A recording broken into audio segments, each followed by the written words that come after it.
सुनो तो सुनाओ। जब ते मैया रानी के दर्शन भय हमारे लाने तो कैसो लगो है? इतने कौन मंदिर नहीं बनवाती माता, ऐसे तो लगो है। सुनो ऐसे तुम पागला हो गई।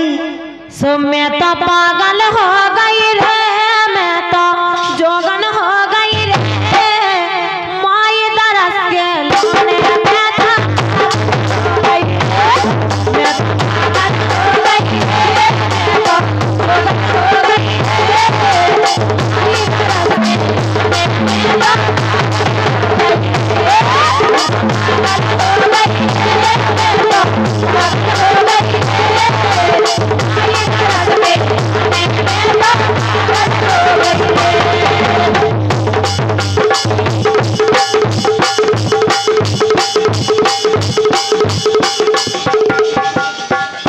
बोली माँ के मेहता मेहता पागल हो गई रे, जोगन हो गई रे, अब भाई नरस के लोन मेहता पागल हो गई रे, पागल हो गई रे, जोगन हो गई रे, भाई नरस के मेहता पागल हो गई रे।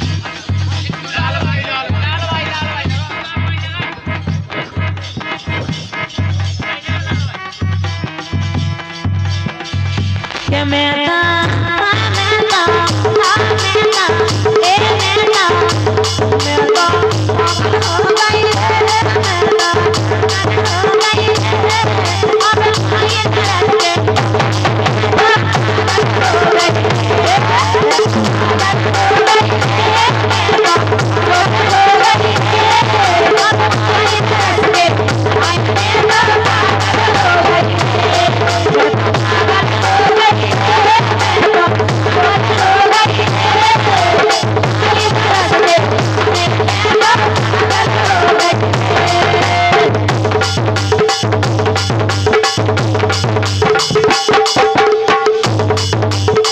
ब्रह्मा नाचे विष्णु नाचे, ब्रह्मा नाचे विष्णु नाचे, नाचे नारद भैया हे भैया नाचे नारद भैया हे भैया नाचे नारद भैया, ब्रह्मा नाचे विष्णु नाचे, नाचे नारद भैया हे भैया नाचे नारद भैया, और जटा खोल के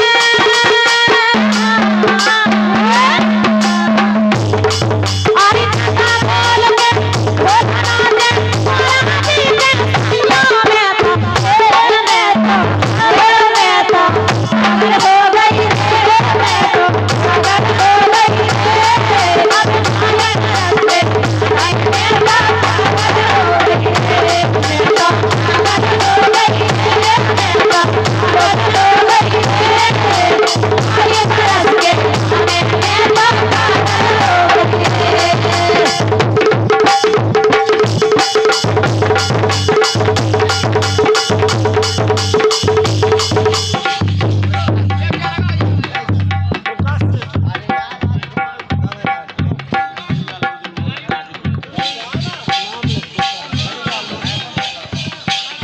और यह सम्मानीय हरिलाल जी लोधी मोनेखेरा आपके कर कमलों से 21 रुपए आए हैं, और 101 रुपए का पुरस्कार सम्मानीय प्रकाश जी मोनेखेरा डॉक्टर हैं क्या, असाटी जी आपके कर कमलों से 101 रुपए आए हैं, बहुत बहुत धन्यवाद। मैं तो पागल हो गई।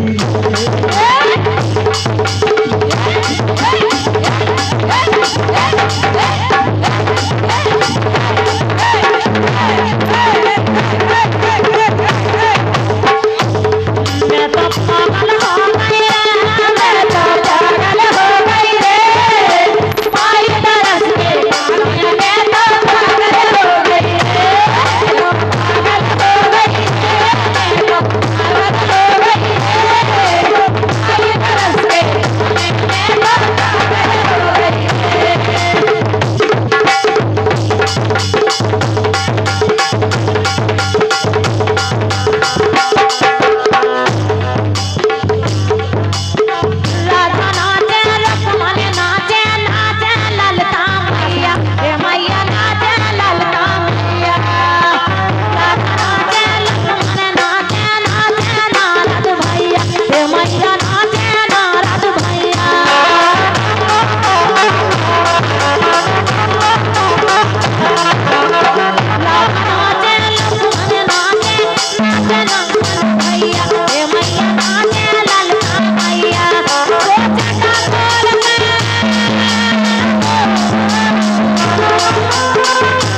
भक्त दरबार पे खड़ी है, बिल्कुल खड़ी है। मैया रानी के दर्शन करके उनको का हाल भाव है। और हमारी ऐसी इच्छा है कि अगर बाबू भैया उठ पड़े हो, नींद खुल गई हो तो आ जाओ। वो उठते है लेकिन जब कहूँ उठे झीका पे सहयोग कर देवे काहे। रामा नाचे लक्ष्मण नाचे, नाचे सीता मैया, मैया नाचे सीता मैया।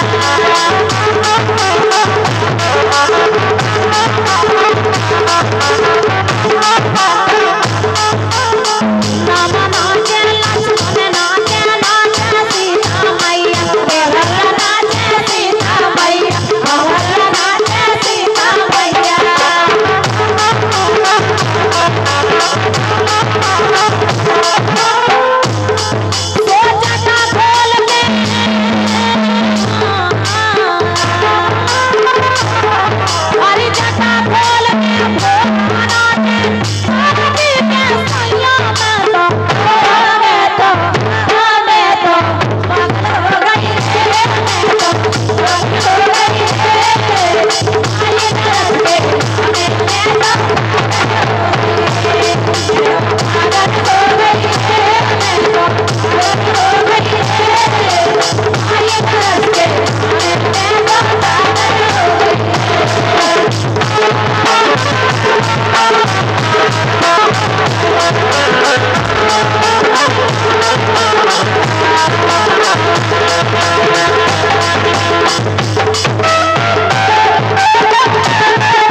स्पेशल सविता जी के लिए हमारे दानदाता मुकेश राजपूत ग्राम मलगवा निवासी बहुत अच्छे भजन की प्रस्तुति चाहते हैं। शायद उनने आपको कहीं यूट्यूब पर देखा होगा, उनका मन प्रसन्न कर देना। स्पेशल सविता जी के लिए 101 अब भी अपने मन से गा दे लो। अरे होते नहीं धन्य स्पेशल आए सविता समझो हमारी नाम में से तुम्हारा शौक खट गया।